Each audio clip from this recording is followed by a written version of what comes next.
कि सबसे बड़ा सुख जो आनंद सिंधु सुख राशि, सीकर तय त्रैलोक सुपासी। सीकर कहते हैं एक बूंद जैसे ऐसे मारो उसमें जो छोटे कण निकलते हैं उसे सीकर कहते हैं। आनंद समुद्र भगवान के एक बिंदु के, एक सीकर के सुख से पूरा त्रिभुवन सुपास, पूरा त्रिभुवन सुखी हो रहा है। जो सुख का आभास भी मिल रहा है वो सच्चिदानंद भगवान है, इसलिए सुख का आभास मिल रहा है। शास्त्र कहता है यदि आनंद की प्राप्ति करनी तो आनंदो ब्रह्मेति व्यजानात् आनंदाद्धेव खल्विमानि भूतानि जायन्ते आनंदेन जातानि जीवन्ति आनंदम प्रयन्त्यभि संविशन्ति। वेद कहता है आनंद से ही हमारी उत्पत्ति हुई है। हम आनंद सिंधु भगवान के अंश हैं, इसलिए सहज सुख राशि, चेतन अमल सहज सुख राशि। आनंद ब्रह्म है, उसी आनंद ब्रह्म से हमारी उत्पत्ति हुई, अर्थात हम उसके अंश हैं। हमारा स्वरूप भी आनंद स्वरूप ही है और आनंद की ही हम खोज कर रहे हैं। आनंद के लिए ही हम कर्म कर रहे हैं, आनंद के लिए ही हमारा जीवन है। पर हम आनंद में प्रविष्ट होना नहीं जाने कि आनंद है कौन सा। हम समझते हैं शरीर में आनंद है, पुरुष शरीर में, स्त्री शरीर में, अमुक धन में, अमुक भोग में, अमुक क्रिया में। आज तक किसी को आनंद नहीं, ग्लानि और पश्चाताप प्राप्त हुआ। आनंदम ब्रह्मणो विद्वान न बिभेति कुतश्चन आनंदो ब्रह्मेति वजानात्। जो परमात्मा है, योगी जन जिसे परमात्मा कहते, ज्ञानी जन जिसे ब्रह्म कहते हैं, भक्त जन जिन्हें भगवान कहते हैं, प्रेमी जन जिन्हें लाडले कहते हैं, वो आनंद स्वरूप हैं, वो सुख समुद्र हैं। भयग्रस्त प्राणी जब तक इनकी शरण में नहीं आएगा तब तक कुछ भी कर ले वो आनंद को प्राप्त नहीं हो सकता। हमारा सब जगने से लेकर सोने तक और बाल्यावस्था से लेकर के वृद्धावस्था तक और जन्मने से लेकर मरने तक एक ही चेष्टा है कि मुझे आनंद मिल जाए, क्योंकि हम आनंद के अंश है, आनंद की खोज कर रहे हैं। यदि तत् सुकृतम रसो वैशः रसम हृवायम लब्ध्वानंदी भवतु। वो परमात्मा स्वयं रूप तत्व रूप है, पूर्ण रस स्वरूप है, और जो इस रस स्वरूप परमात्मा को जान लेता है वो ब्रह्मानंद में डूब जाता है, वो आनंदमय हो जाता है। हम आनंद की खोज कर रहे हैं भोगों में। वो वेद शास्त्र पुराण ऋषि मुनि क्या कह रहे हैं कि आनंद स्वरूप परमात्मा है, और जो उस परमात्मा रस स्वरूप परमात्मा का अनुभव कर लेता है, जान लेता है, वही आनंद को प्राप्त होता है। देखो, आनंद का तारतम्य बतलाते हुए श्रुति कहती है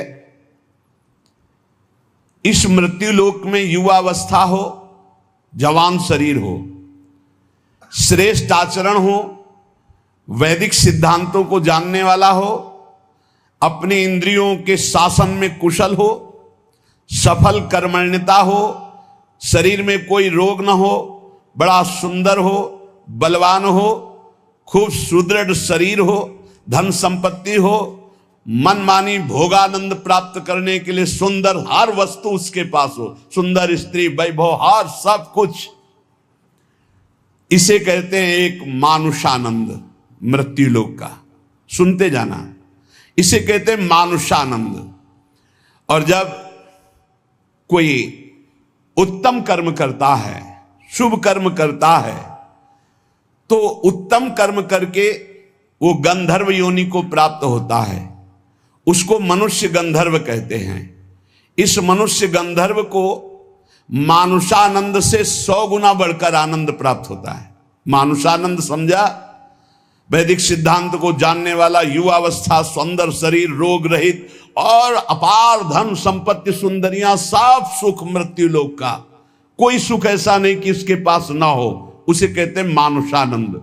उस मानुषानंद से उत्तम कर्म करके जो गंधर्व योनि को प्राप्त हुआ उसे मनुष्य गंधर्व कहते हैं। उस मानुष गंधर्व को मानुषानंद से 100 गुना बढ़कर सुख मिलता है, मानुष गंधर्व को।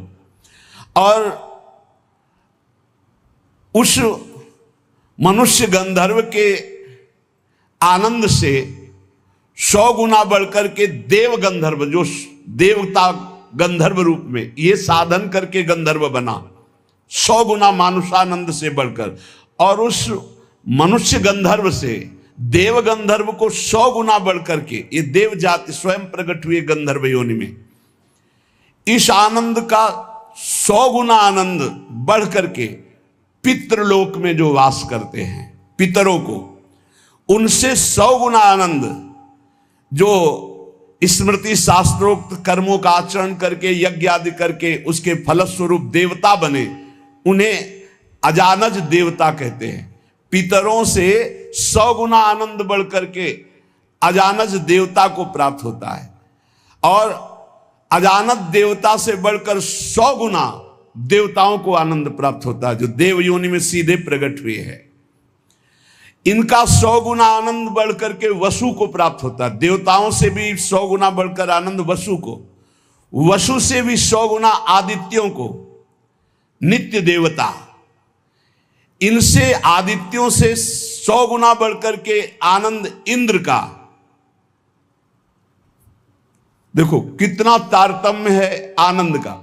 और इंद्र के आनंद से 100 गुना आनंद बढ़कर के बृहस्पति जी का, बृहस्पति जी के आनंद से 100 गुना आनंद बढ़कर के प्रजापतियों का, दक्ष प्रजापति आदि, ऐसे प्रजापतियों के 100 गुना आनंद बढ़कर के परमेष्ठी पद ब्रह्मा के पद में, और जिनको ब्रह्मलोक तक कहीं आसक्ति नहीं है, ऐसे जो ब्रह्मनिष्ठ श्रोत्री महापुरुष हैं, उनके उस अखंडानंद का तो वर्णन ही नहीं किया जा सकता, जिसे मोक्ष सुख कहते हैं। इस प्रकार सर्वोपरि हुआ ब्रह्मानंद, जो ब्रह्म सुख परमेष्ठी पद है, उससे भी कई गुना बढ़ करके ब्रह्मानंद है, सर्वोपरि आया ब्रह्मानंद। अब कह रहे हैं, ध्यान से सुनना, ब्रह्मानंदो भवेद देशो चेत परार्ध गुणी कृतः नैति भक्त सुखाम बोधई परमाणु तुलामपि। परार्ध कहते हैं एक के ऊपर 17 शून्य लगावे, एक लिखे और 17 शून्य लगावे तो जो संख्या बनती है उसे परार्ध कहते हैं। अगर ब्रह्मानंद में 1 और 17 शून्य लिख करके गुणा किया जाए, मानुषानंद से 100 गुना 100 गुना 100 गुना 100 गुना ऐसे बढ़ते आए, तो सबसे बड़ा सुख हुआ परमेष्ठी पद ब्रह्मा का, और ब्रह्मा से अनंत गुना बढ़कर सुख हुआ ब्रह्मानंद, मोक्ष सुख। और उसमें परार्ध गुणी कृतः, 1 लिख करके 17 शून्य लगा करके ब्रह्मानंद में गुणा किया जाए, तो प्रिया प्रीतम के प्रेम रस के आगे वो कुछ नहीं है।